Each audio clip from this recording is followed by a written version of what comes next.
Good morning मैत्रिणींनो. आज आपण बनवतो आहे सांबारची भाजी. त्याच्याकरता आपण मुगाची डाळ, तुरीची डाळ स्वच्छ धुवून घेतली.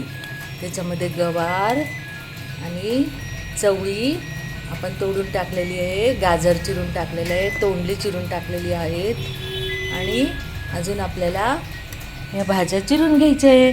याच्यामध्ये शेवग्याची शेंग, वांग, गाजर, भेंडी आणि हा कोहळा, हे सुरण आणि डांगर पण आपण टाकलेलं आहे.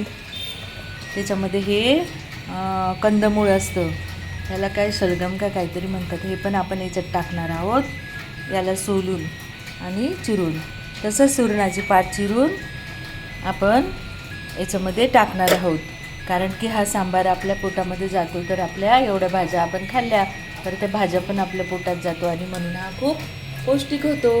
हा मी कुकरला न लावता असा शिजवून घेते, कारण कुकरमध्ये सगळं शिजून पानसट होतं आणि फिक्कं होतं, पण असं शिजलेलं जास्त चविष्ट लागतं.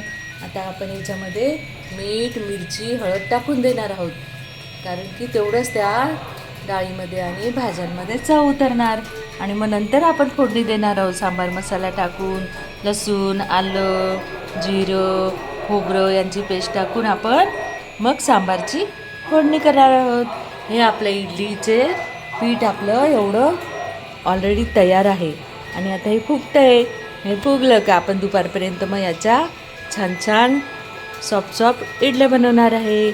या मग इडली सांबार खायला.